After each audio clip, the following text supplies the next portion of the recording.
আসসালামু আলাইকুম ওয়া রাহমাতুল্লাহি তাআলা ওয়া বারাকাতুহু ইন্নাল হামদালিল্লাহ ওয়াস সালাতু ওয়াস সালামু আলা রাসূলিল্লাহ বা'দ ফাআউযু বিল্লাহি মিনাশ শাইতানির রাজীম বিসমিল্লাহির রহমানির রহিম ইয়া আইয়ুহাল্লাযীনা আমানু তুবু ইলাল্লাহ তাওবাতান নাসুহা সাদাকাল্লাহুল আযীম।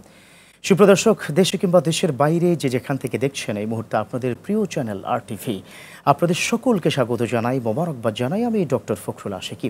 শুরু করছি আপনাদের প্রিয় আয়োজন, আপনাদের সাথে নিয়ে আয়োজন, RTVর পবিত্র মাহে রমাদানের বিশেষ আয়োজন, সরাসরি প্রশ্নোত্তরমূলক অনুষ্ঠান প্রাণ নিবেদিত প্রশ্ন করুন। প্রদর্শক, এই অনুষ্ঠানটিতে আপনাদের অনেক প্রশ্ন নিয়ে থাকি এবং তার প্রশ্নের জবাব দেওয়ার চেষ্টা করে থাকি। আজও তার ব্যত্যয় ঘটবে না। যিনি প্রশ্নের জবাব দেবেন তিনি বাংলাদেশের প্রখ্যাত সুনামধন্য একজন আলেম দ্বীন, বিশিষ্ট শিক্ষাবিদ, প্রাচ্যের অক্সফোর্ড খ্যাত ঢাকা বিশ্ববিদ্যালয় সম্মানিত আরবি বিভাগের সাবেক chairman professor doctor Abdul Kadir. আসসালামু আলাইকুম ওয়া রাহমাতুল্লাহি ওয়া বারাকাতুহু। স্যার কেমন আছেন? আলহামদুলিল্লাহ, আপনি কেমন আছেন? আল্লাহ শুকরিয়া আদায় করছি। আজকে একটা বিষয় নিয়ে আমরা কথা বলতে চাই, সেটা হচ্ছে তওবা কবুলের পূর্ব শর্ত। আপনি জানেন যে মাগফিরাত চলছে, রব্বে কারীম লক্ষ কোটি বান্দাকে ক্ষমা করে দিবেন এবং এমনটি কিন্তু আমরা জানি, জেনে থাকি। প্রথমেই আপনি যদি বলতেন, তওবা শব্দটি বারবার শুনি, তুবু ইলাল্লাহ, হ্যাঁ, এই তওবা শব্দের অর্থটাকে যদি আপনি একটু বলতেন। ধন্যবাদ। বিজ্ঞ উপস্থাপক চমৎকার বলছিলেন, কারণ এই মাহে রমাদানে যদি গুনাহ মাফ করাইতেই না পারলাম তাহলে তো হতভাগা। জি, রাসূল আকরাম সাল্লাল্লাহু আলাইহি ওয়াসাল্লাম তেমনটি দেখিয়েছেন। মিম্বরে উঠছেন 1 2 3, যখন আমিন বললেন সাহাবা একরাম নামাজের পরে জিজ্ঞেস করেন, হে আল্লাহ রাসূল, আজকের যে অভ্যাসটা দেখলাম এটা তো কোনোদিন করেন নাই, কেন করলেন? তো আমি রমজানের পাঠটাই বলি। রাসূল আকরাম সাল্লাল্লাহু আলাইহি ওয়াসাল্লাম বললেন, জিবরাইল আমাকে প্রস্তাব করলেন যে কেউ মাহে রমাদান পেলেও কিন্তু গুনাহ মাফ করাতে পারলো না, সে ধ্বংস হোক। তো তিনি প্রস্তাব করেন, আমি আমিন বললাম। তার মানে রাসূলের জিবরাইলের প্রস্তাব, রাসূল আমিন বলাটা যে কত ভারী এটা একটু বোঝা উচিত এবং এটা কনফার্ম কবুল হবে। কনফার্ম। তারপরে তওবা শব্দের অর্থ কি? ফিরে আসা, ফিরে আসা আল্লাহর দিকে। জি, এখন মূল বিষয়টা হলো তওবা শব্দের অর্থ ফিরে আসা। এখন এই ফিরে আসাটা কিরকম? একজন মানুষ পাপ করেছে, অন্যায় করেছে, অন্যায় করার পর সে আল্লাহর যে বন্ধন ছিল সে বন্ধন থেকে সে একটু দূরে সরে গেছে। এখন সে নিজে ওই বন্ধনের মধ্যে আবার ফিরে আসার জন্য, তার মানে অনুতপ্ত হয়েছে এবং ফিরে আসার জন্য সে প্রাণান্তকর চেষ্টা করছে। তবে 3টা শর্ত তার মধ্যে আছে। 3টা শর্ত তো নিশ্চয় আপনি বলবেন, এবং এই 3টা শর্তের পাশাপাশি অনেক দর্শক কিন্তু আমাদের প্রশ্ন করতে চায়। আমরা একটু দর্শককে জানাতে চাই, প্রিয় দর্শক, দেখছেন RTV এবং দেখছেন প্রাণ নিবেদিত প্রশ্ন করুন। এই অনুষ্ঠানটিতে আপনি যদি প্রশ্ন করতে চান, স্ক্রিনে কিন্তু একটি নাম্বার দেওয়া রয়েছে, এই নাম্বারে ফোন করুন, আমাদের পেয়ে যাবেন। তওবার বাইরেও যদি অন্য কোনো প্রশ্ন থাকে আপনি ডেফিনেটলি করতে পারবেন, আমরা প্রস্তুত আছি ইনশাআল্লাহ প্রশ্নের জবাব দেওয়ার জন্য। 3টে বিষয় কি? যে 3টে বিষয় হলো, কেউ যদি অন্যায় করে সেই অন্যায়টা, এটা যেন সে অনুতপ্ত হওয়া, লজ্জিত হওয়া, এই পাপটা আর কখনো করবে না এই বলে সে কমিটমেন্ট করা। প্রথম কি লজ্জিত হওয়া, 2 হচ্ছে কমিটমেন্ট করা। 3 নম্বর হলো সে এই পাপের মধ্যে আর জড়াবে না এবং আল্লাহর কাছে কায়মনুবাক্যে সে ফরিয়াদ করে বলবে, আল্লাহ তুমি আমাকে ক্ষমা করে দাও। চমৎকার। এই যে বিষয়, এই 3টা বিষয় একটু ব্যাখ্যা দিবেন, কারণ এটা একটু বৃহৎ বিষয়। এদিকে দর্শক অনেকজন অপেক্ষা করছে, আমরা তো একটা ফোন নিচ্ছি। প্রিয় দর্শক, কে বলছেন, কোথা থেকে বলছেন? আপনার প্রশ্নটি করুন প্লিজ। হ্যালো দর্শক, শুনতে পাচ্ছেন?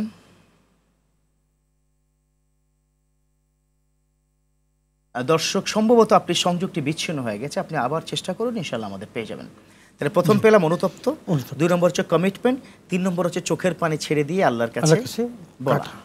এখন প্রথম যেটা সেটা হলো লজ্জিত হওয়া। তার মানে আমি যে পাপটা করেছি, আসলে আমি যথেষ্ট অন্যায় করেছি, এই অন্যায়টা আমি করা, তুমি আমার রহমানুর রহিম মালিক প্রভু, আমার এই কাজটা করা ঠিক হয় নাই, আমি এই কাজটার জন্য অনুতপ্ত এবং লজ্জিত। তো এই লজ্জিত এই ভাবটা তিনি আল্লাহর কাছে প্রকাশ করবেন। তার শুধু আচরণে নয়, বচনে, আচরণে, সব দিক থেকে সে প্রমাণ করবেন যে সেই কাজটা করে সে লজ্জিত হয়ে গেছে, তার ভুল হয়ে গেছে। যে এরপরেরটা, দ্বিতীয়টা আপনি বলবেন। একজন দর্শকের ফোন নিয়ে আসি। প্রিয় দর্শক, কে বলছেন, কোথা থেকে বলছেন? প্লিজ প্রশ্নটি করুন। জি, আসসালামু আলাইকুম। ওয়া আলাইকুম আসসালাম ওয়া রাহমাতুল্লাহ। জি, আপনার প্রশ্নটি। আমি রুহুল আমিন খান, গফরগাঁও, ময়মনসিংহ থেকে বলছি। জি, বলুন। আমাদের মসজিদের এক ইমাম সাহেব বলছেন যে শুভ সিজদার নিয়ম হইছে আত্তাহিয়াতুর পরে দুরূদ শরীফ পড়ার পরে সালাম, ডান পাশে সালাম দিয়ে পরে 2টা সিজদা দিয়ে আবার সালাম, মানে এটা কি সঠিক কিনা? আচ্ছা, জি, দুরূদ শরীফ পড়ার পরে গিয়ে সাউ সিজদা। জি, নিশ্চয়ই আপনার প্রশ্নের সমাধান আমরা পাবো। তবে আরো একজন দর্শক আছেন নিশ্চয়ই অপেক্ষায়। যে কে বলছেন, কোথা থেকে বলছেন? প্লিজ প্রশ্নটি করুন।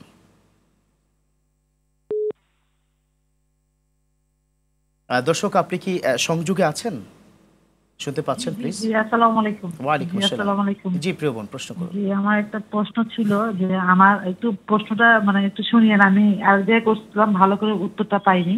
জি মানে আমার প্রশ্ন হচ্ছে, আমি আমার আপন ছোট ভাইকে, ও মানে অত অক্ষম না, হ্যাঁ, একটু ও গরিব, তো ওকে আমি একটা গাড়ি কিনে দিয়েছিলাম, যে গ্রামে যে অটো রিক্সাগুলো হয়, অটো রিক্সাগুলো কিনে দিয়েছিলাম গত বছর। তো কিনে দিয়েছিলাম, তখন আমি জাকাতের নিয়ত করে দেই নাই, কিন্তু এখন যদি আমি জাকাতের নিয়ত করে ওই টাকাটা কাটিয়ে দিই, তাহলে কি আমার এটা জাকাত আদায় হবে কিনা? আচ্ছা, আরেকটা প্রশ্ন হচ্ছে, আরেকটা প্রশ্ন হচ্ছে যে জাকাত মনে করেন যে এখন গ্রাম দেশে যেগুলো কি জাকাত দেই, অনেকেই দেখেন যে সুদ খাচ্ছে, যারা ভিক্ষা করতেছে অন্ধ মানুষ, তারাও সে আবার সুদের সাথে জড়িত তাহলে হয়ে আমরা যাচ্ছে। জাকাতটা দিব কাকে? জি, তাহলে হ্যাঁ, জাকাত কাকে দিবেন আপনি? মানে বোন জাকাতটা বুঝতে দিব পেরেছি। কাকে দিব, মানে কিভাবে ইতিমধ্যেই জানবো যে একে জাকাত দিলে আমার জাকাতটা আদায় হবে? আপনার প্রশ্নটি বুঝতে পেরেছি বোন। দুটো প্রশ্নের জবাব ইনশাল্লাহ আপনি পেয়ে যাবেন, থাকুন আপনি আমাদের সাথে।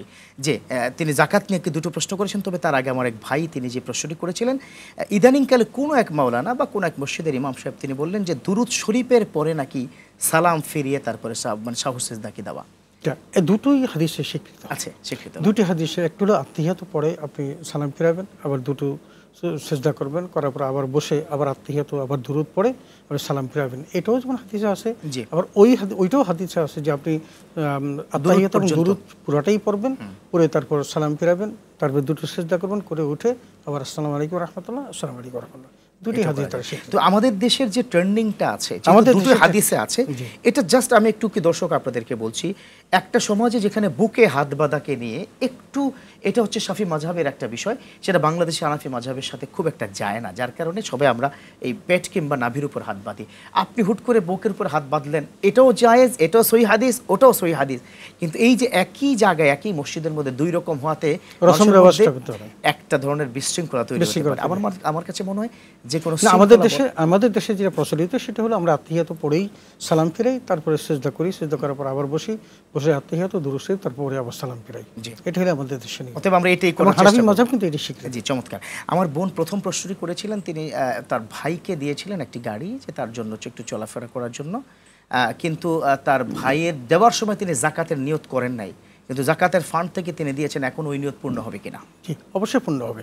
যদি তার ভাই জাকাত দেওয়ার মতো ব্যক্তি না হয়, তার মানে তার জাকাত নাই, জাকাত ফরজ তার উপর হয় নাই, তিনি জাকাত খেতে পারবেন। অতএব উনি কি নিয়ত করলে অসুবিধা হবে না? চমৎকার। আরো একটি প্রশ্নের সমাধান আপনি দিবেন, কিন্তু অনেক দর্শক আছে, অ্যাক্টিভ ফোন নিতে হচ্ছে।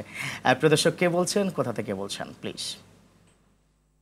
আমি রাজশাহী থেকে বলছিলাম, মোহাম্মদ আসাদুল হক। জি জি, প্রশ্নটি করুন প্লিজ। প্রশ্নটা হলো যে আমরা যে ইমামের পিছনে নামাজ পড়ি, তো ইক্তেদায়িত্ব করার পর ওই যে সূরা ফাতিহা বা অন্যান্য সূরা পড়ি, তো আমাদেরকেও কি পড়া লাগবে না এমনি চুপ থাকলেই হবে? আচ্ছা জি, থাকুন, আপনি আরটিভির সাথে ইনশাআল্লাহ প্রশ্নের সমাধান পেয়ে যাবেন। আমাদের আগের প্রশ্নের সমাধান দিয়ে এই প্রশ্নটা পরে সমাধান দিচ্ছি।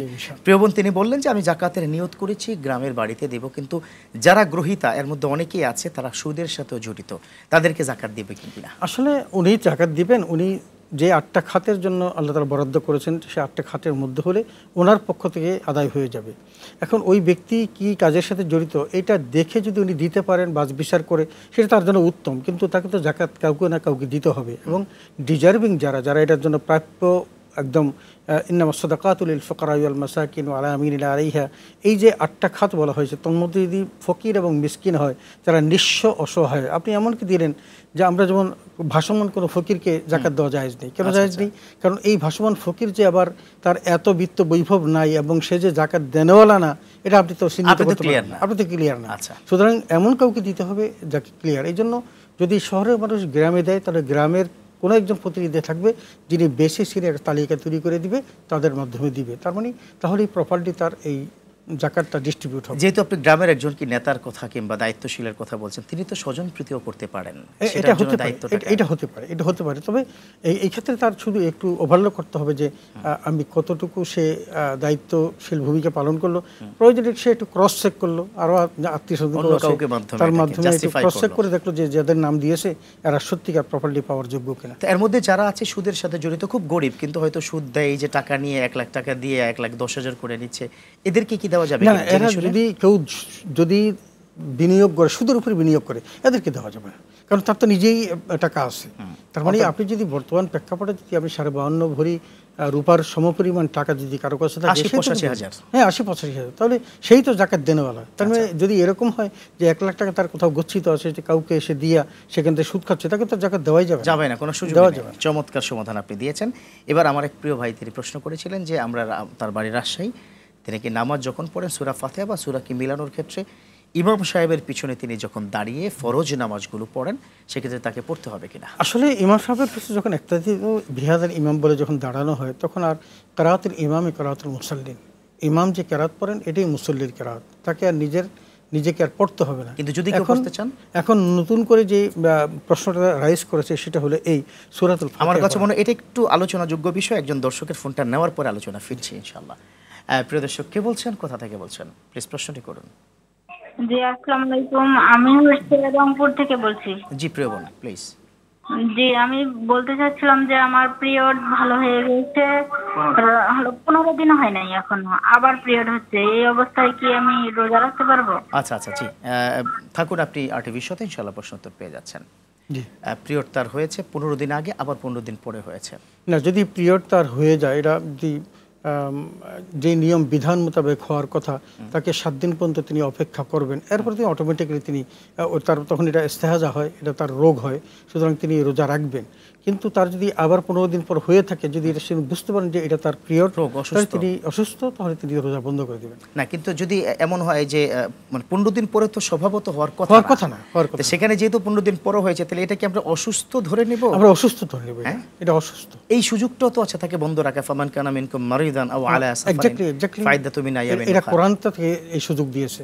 সো তিনি কি রাখতে, তিনি এই সময় রোজা বন্ধ রাখবেন, পরবর্তীতে আদায় করে নেবেন। ফাইদাতু মিন আইয়ামিন। চমৎকার। যে আপনি যেটা বলেছিলেন যে ইদানিংকালে একটা প্রশ্ন রাইজ হয়েছে যে ইমাম সাহেবের পিছনে জোরে মানে সূরা কেরাত পড়া, সূরা কেরাত পড়া না, সেটা সূরা ফাতিহা পড়া।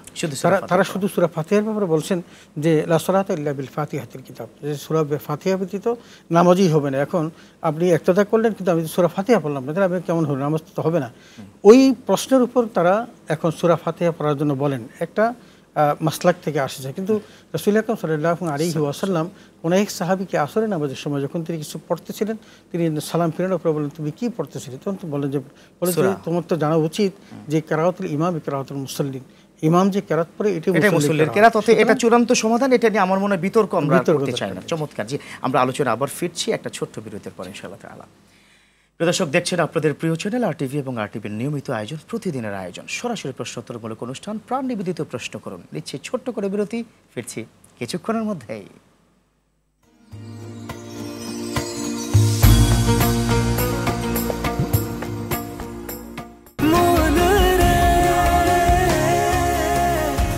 এভাবে ভরপুর বেঁচে থাকাটাই জীবন, আর জীবনের স্বাদের অনিবার্য সঙ্গী প্রাণ।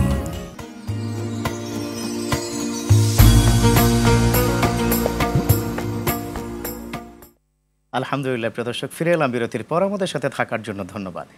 দেখছেন আপনাদের প্রিয় চ্যানেল আরটিভি এবং আরটিভির প্রতিদিনের আয়োজন, সরাসরি প্রশ্নোত্তরমূলক অনুষ্ঠান প্রাণ নিবেদিত প্রশ্ন করুন। প্রিয় দর্শক, অনুষ্ঠানটিতে আপনাদের অনেক প্রশ্ন নেওয়া হয়, তবে তার জন্য যেটা করতে হবে, স্ক্রিনে একটি নাম্বার দেওয়া রয়েছে, সেই নাম্বারে আপনারা ফোন করুন, আমাদের পেয়ে যাবেন। ইনশাআল্লাহ আপনাদের প্রশ্নের জবাব যিনি দিবেন তিনি প্রফেসর ডক্টর আব্দুল কাদির, ঢাকা বিশ্ববিদ্যালয়। চলুন আমরা তার কাছ থেকে বাকি প্রশ্নের সমাধানগুলো নিয়ে নিই। বিরতির পূর্বে কিন্তু আপনি চমৎকার করে একটি সমাধান দিয়েছেন, যে বিশ্বনবী স্ট্রেট কাট যেটা বলে দিয়েছেন যে কেরাতুল ইমাম ওহুয়া কেরাতুল মুক্তাদি, মানে মুসল্লির কেরাতটা, মানে ইমামের কেরাতটা হচ্ছে মুসল্লির কেরাত। যে এ বিষয়ে আরেকটু বিস্তারিত বলবেন, একজন দর্শক অনেকক্ষণ অপেক্ষা করছে, ফোনটা নিতেই হচ্ছে আমাকে। প্রিয় দর্শক, কে বলছেন, কোথা থেকে বলছেন, প্লিজ প্রশ্নটি করুন। আমি নওগাঁ জেলা নেমাজপুর থানার বাসিন্দা। জি প্লিজ বলুন। ঠিক বলছি হারুন। আমার প্রশ্ন হচ্ছে, জামাত চলাকালীন আমি গেলাম, জামাতে সামিল হওয়ার পর দেখা যাচ্ছে আমি সামিল হওয়ার সঙ্গে সঙ্গে রুকুতে চলে গেল, তো আমি ওই সময় ছানা পড়বো না রুকুতে যাব? আচ্ছা, চমৎকার একটি প্রশ্ন করেছেন, থাকুন আপনি আরটিভির সাথে। নামাজ হয় কি না হয়, নামাজ মানে হয়েছে কিনা আপনার এরকম কিছু? ওকে, থাকুন। ছানা না বললে নামাজ হবে না হবে না, ও ছানা না পড়লে নামাজ হবে কিনা, চমৎকার প্রশ্ন। যে থাকুন আপনি আরটিভির সাথে। যে তিনি রুকুতে যাবেন নাকি ছানা পড়বেন? উনি রুকুতে যাবেন, সানা পড়তে হবে না। সানা পড়তে হবে না। সানা মানে পড়া কি বাধ্যতামূলক? না, বাধ্যতামূলক। নামাজের মধ্যে সানা এটা কি সুন্নাত? সুন্নত। তাহলে সুন্নত তরক করলে তো গুনাহ হওয়ার কথা না। গুনাহ হওয়ার কথা না, এবং তার নামাজও বাদ যাওয়ার কথা না, কোনো ধরনের সমস্যা নেই। চমৎকার সমাধান তুমি পেয়ে গেছি। যতটুকু সময় পাবেন সেই সময়ের মধ্যে যদি পড়তে না পারেন, যদি রুকুতে চলে যায় ইমাম সাহেব, তাকে রুকুতেই চলে যেতে হবে। আচ্ছা, রুকুর বিষয়ে একটা প্রশ্ন আছে আপনার কাছে। আমরা অনেক সময় কি দেখে থাকি যে আমি গেলাম আল্লাহু আকবার দিলাম, তাসবিহ একটা মানে মাঝামাঝি সুবহান রাব্বিল আযীম পর্যন্ত পড়া শেষ হয় না, এর মধ্যে উনি কিন্তু রব্বানা লাকাল হামদ বা না, উনি যখন এরকম অবস্থা তৈরি হবে, ইমাম সাহেব দাঁড়িয়ে যাচ্ছেন, আপনি রুকু দিয়েছেন, একবার পরিমাণ তাসবিহ পড়তে পারেন না, তাহলে আপনার ওই রাকাতটা হবে না। কিন্তু একবারের অর্ধেক যদি পড়ি, অর্ধেক পড়লে হবে না, মানে পুরোপুরি ক্লিয়ার হতে হবে। ক্লিয়ার অন্তত একবার সুবহান রাব্বিল আযীম বলতে হবে। এতটুকু না বললে তার ওই রাকাতটা কাউন্ট হবে না। জি, আপনি যেই জায়গাটাতে ছিলেন, আমরা এটার একটা চূড়ান্ত সমাধান কি তাহলে কিভাবে দিচ্ছি? আমরা চূড়ান্ত সমাধান এটা যে ইমামের পিছনে যখন সে ইক্তেদা করবে, ইমামের পিছনে দাঁড়িয়ে যাবে, ইমাম সূরা ফাতিহা পড়বে, কেরাত পড়ে সব কিছু সে ইমামের পিছনে ইক্তেদা করে করবে। তার কনসেন্ট্রেশনটা ঠিক রাখবে, কারণ খুজুর মধ্যেই তার ইমাম, তার নামাজের সফলতা। কাদ আফলাহাল মুমিনুন আল্লাযীনা হুম ফি সালাতিহিম খাশিউন। এখন তিনি খুজুর সাথে থাকবেন, এই মাসলা মাসাইল নিয়ে তারা ওইখানে ডিল করার কোনো প্রয়োজন নেই, এটা হচ্ছে কি হচ্ছে না এই সমস্ত বিষয় তার প্রয়োজন নেই। এটাই চূড়ান্ত সমাধান। একজন দর্শকের ফোন নিয়ে নিচ্ছি। প্রিয় দর্শক, কে বলছেন, কোথা থেকে বলছেন, প্লিজ প্রশ্নটি করুন। জি, আসসালামু আলাইকুম। ওয়ালাইকুম সালাম। আমি জামাত অবস্থায় দেখতেছি আমার পায়ের মধ্যে একটা সামান্য একটু আঘাত ছিল, একটু চামড়া উঠে গিয়েছিল। হঠাৎ দেখতেছি নামাজ অবস্থায় জামাতের সময় রক্ত দেখা যাচ্ছে, বাট গড়িয়ে পড়ে নাই রক্তটা।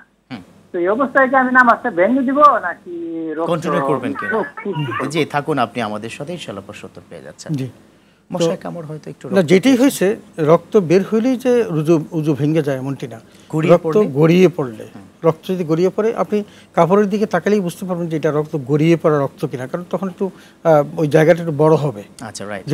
যদি রক্তটা গড়িয়ে না পড়ে, তাহলে আপনার উজু ঠিক আছে, নামাজও ঠিক আছে, কোনো অসুবিধা নেই। যে অনলাইনে কিন্তু অনেকগুলো প্রশ্ন চলে এসেছে, আপনাকে এখন প্রশ্নগুলো করতে হচ্ছে পর্যায়ক্রমে। এবং আজকের তওবা বিষয়ক এক যুবক বন্ধু, মানে জেনারেশন জি প্রশ্ন করেছেন যে আমরা সাধারণত অনেক বিষয়ে গিয়ে কমিটমেন্ট করি, তওবা করি, আবার সে অন্যায়টা করি, আবার তওবা করি, আবার ভুল হয়ে গেছে, আবার অন্যায়টা করছি। তো এই ক্ষেত্রে কি চূড়ান্তভাবে আল্লাহ আমার তওবা কবুল করবে কিনা? হ্যাঁ, কোনো ব্যক্তি যদি অন্যায় করার পর সাথে সাথে তওবা করে, ইন্নামাত তাওবাতু আলাল্লাহিল্লাযিনা ইয়ামুনা সুআ বিজাহালাতিন সুম্মা ইয়াতুবুনা মিন কারিবিন। আল্লাহ বলেন যদি সে দ্রুত তার সাথে যদি সে কি করে, তার পাপ হয়ে গেছে, বুঝতে পারছে, সাথে সে তওবা করছে, তা আল্লাহ রাব্বুল আলামিন তার সেই তওবাটা রিসিভ করবেন। এটি হলো তওবার মূল কনসেপ্ট। এখন সে পাপ করেই যাচ্ছে হাত্তা ইয়াতুবুন মিন কারিব, যে ওই সময়কালের মধ্যে সেটা করতে পারলো না, সে অপেক্ষা করলো, ইতিমধ্যে তার কি হলো, মৃত্যু হিসেবে ইত্যাদি, তার এই সমস্ত তওবা আল্লাহ কবুল করবেন। অতএব আমরা যেন বারবার একই অন্যায় রিপিটেশন না। একজন দর্শক আছে, একটু ফোনটা নিয়ে নিচ্ছি। প্রিয় দর্শক, কে বলছেন, কোথা থেকে বলছেন, আপনার প্রশ্নটি করুন। প্রিয় দর্শক, শুনতে পাচ্ছেন প্লিজ? আমি বলেছি মহাদেব থেকে। আমার স্বামী হচ্ছে ব্যবসার খাতিরে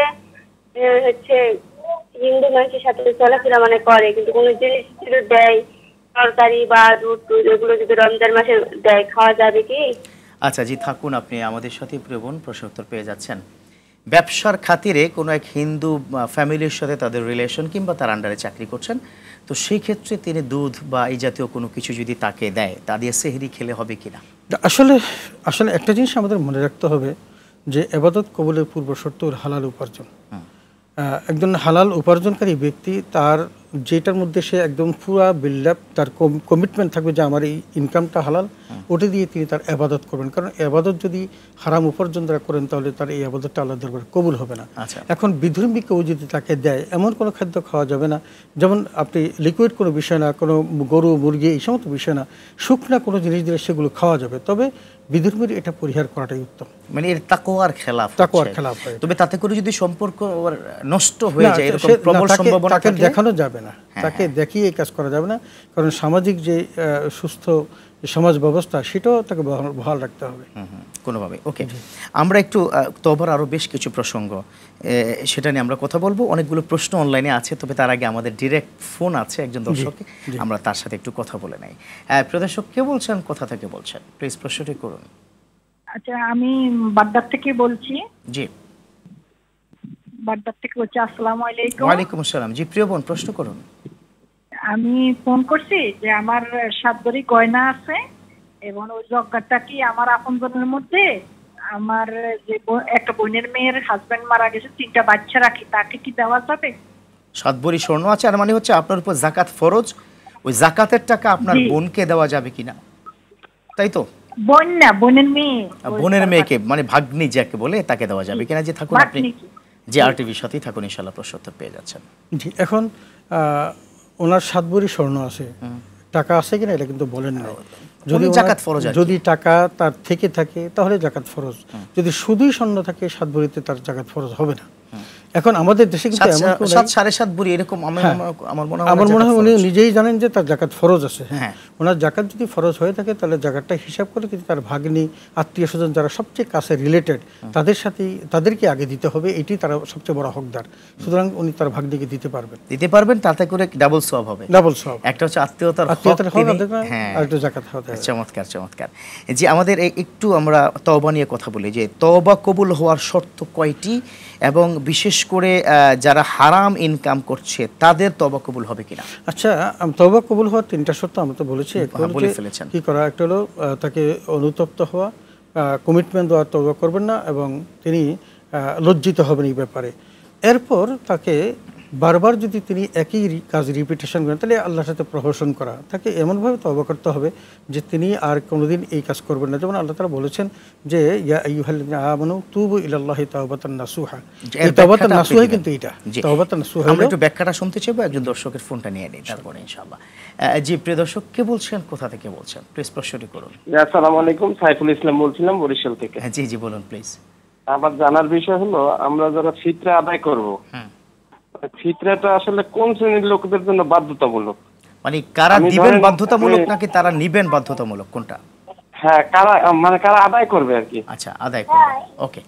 জি, হ্যাঁ, করব কারা, এই ব্যাপারে একটু বিস্তারিত আলোচনা করবেন। নিশ্চয়ই নিশ্চয়ই, থাকুন আপনি আরটিভির সাথে, ইনশাআল্লাহ প্রশ্ন উত্তর পেয়ে যাচ্ছেন।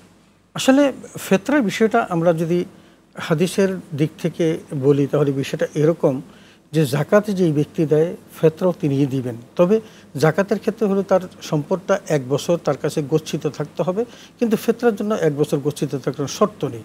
শুধু তারাই দিবেন এমন না, গরিব ব্যক্তিও জাকাত দিতে পারেন, ফিতরা দিতে পারেন, গরিব ব্যক্তিও ফিতরা দিতে পারেন। কারণ ফিতরা দিবেন কেন?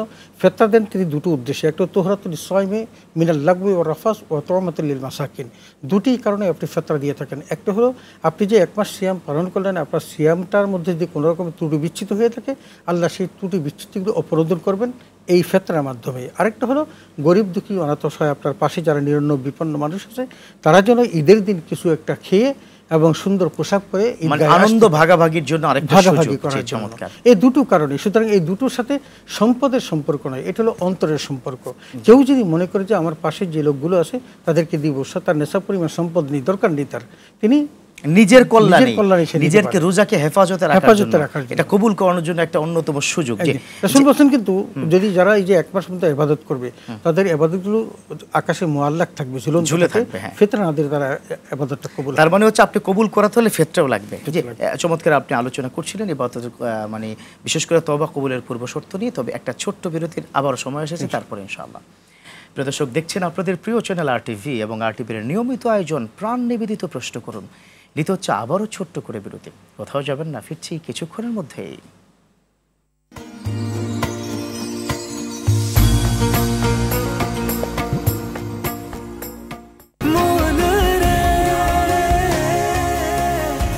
এভাবে ভরপুর বেঁচে থাকাটাই জীবন, আর জীবনের স্বাদের অনিবার্য সঙ্গী প্রাণ। প্রিয় দর্শক, আপনার ফোনটি নিয়েই কিন্তু আমরা আলোচনায় ফিরতে চাচ্ছিলাম, যার কারণে আপনার ফোনটি আমরা অগ্রাধিকার ভিত্তিতে শুনতে চাই। প্লিজ প্রশ্ন করুন প্লিজ। আপনি কি শুনতে পাচ্ছেন আমাকে প্লিজ? হ্যাঁ হ্যাঁ শুনতে পাচ্ছি। আমার উপরে জিন চালান কইরা দিছে, কালো জাদু কইরা। আচ্ছা আচ্ছা আচ্ছা আচ্ছা, হ্যাঁ বুঝতে পেরেছি। এখন এটা সমাধান কি, তাই তো? এটাই তো চাচ্ছেন প্রিয় বোন? হ্যাঁ হ্যাঁ জি জি, থাকুন আপনি আমাদের সাথে, ইনশাআল্লাহ প্রশ্ন উত্তর পেয়ে যাবেন। জি প্রিয় দর্শক, দেখছেন আপনারা আমাদেরকে এই মুহূর্তে প্রাণ নিবেদিত প্রশ্ন করুন অনুষ্ঠানটিতে আমরা প্রশ্ন উত্তর নিয়ে কিন্তু কথা বলার চেষ্টা করে থাকি। স্ক্রিনে একটি নাম্বার দেওয়া রয়েছে, আপনারা ফোন করুন। তো আমরা আমাদের সাথে রয়েছেন প্রফেসর ডক্টর আব্দুল কাদের। চলুন এই বোনের প্রশ্ন দিয়ে কিন্তু আমরা আলোচনা একটু ফিরে আসি। প্রিয় বোন যে প্রশ্ন করেছেন, কারণ অনেকক্ষণ ধরে অনেকে লাইনে ছিল, যার কারণে প্রশ্ন নিয়ে ফেললাম। কালো জাদু করেছে ওনাকে বা জিন চালান করেছে। যে কোনো জাদুই করুক না কেন, জাদু তো রাসূল আকরাম সাল্লাল্লাহু আলাইহি ওয়াসাল্লাম করেছেন।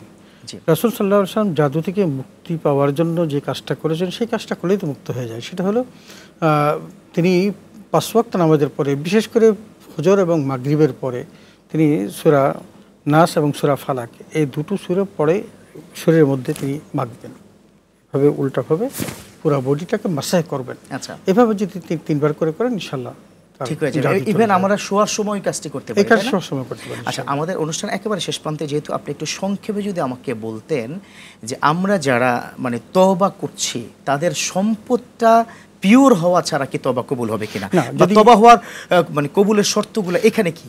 তওবা কবুলের 4টা শর্ত, 3টা তো আমরা বলেছি। একটা হলো যে তওবার প্রথম শর্তটা হলো সে এই পাপটা আর করবে না, বড় একেবারে সে বিরত থাকবে। 2 নম্বর অনুশোচনা করবে। 3 নম্বর হলো সে কমিটমেন্ট দিবে সে আর এই পাপটা করবে না। 4 নম্বর হলো যদি কারো যদি কোনো দেনা তার কাছে থাকে, হকুল এবাদ থাকে, সেই হকুল এবাদ থেকে সম্পূর্ণ পরিশোধ করতে হবে। তার মানে হকুল এবাদে রেখে কোনো ব্যক্তি যদি তওবা করে, তাহলে সেই তওবা আল্লাহ কবুল করবেন না। তাহলে এই 4টা বিষয় যদি আমরা গুরুত্ব দিই, বিশেষ করে প্রথম যে 3টা আর সাথে যেটা বললাম, এই 4টার মধ্যেই কিন্তু আপনার তওবা কবুলের মূল বিষয়টি নিহিত আছে। কোনো ব্যক্তি যদি এইভাবে তওবা করতে পারেন, ইনশাআল্লাহ তাআলা আমাদেরকে কিন্তু ক্ষমা করে দিবেন। অনেক অনেক ধন্যবাদ জানাচ্ছি, আজকে সময় দিয়েছেন এবং তওবা বিষয়ক অনেকগুলো প্রশ্নের সমাধান করেছেন। ধন্যবাদ আপনাকে, ধন্যবাদ আরটিভি সকল কলাকুশলীকে, সেই সাথে যারা এই সুন্দর অনুষ্ঠানটি করার সুযোগ করে দিলেন তাদেরকে আল্লাহ হায়াতে বারাকা দান করুন। আমিন আমিন আমিন। প্রিয় দর্শক, এতক্ষণ পর্যন্ত যারা শুনেছেন তওবা বিষয়ক কিংবা অন্য কোনো প্রশ্ন, আশা করি নিজেরা আমল করবেন, অন্যকে আমল করার জন্য সুযোগ করে দিবেন, এবং অবশ্যই আমাদের আরটিভির যে ফেসবুক পেজে ঢুকবেন, আরও বেশ কিছু প্রশ্নের সমাধান আপনারা পেয়ে যাবেন। সেই প্রত্যাশায় প্রাণ নিবেদিত প্রশ্ন করে অনুষ্ঠানটি আজকে এখানে শেষ করছি। আগামীকাল আবার দেখা হচ্ছে ইনশাআল্লাহ। আল্লাহ হাফেজ।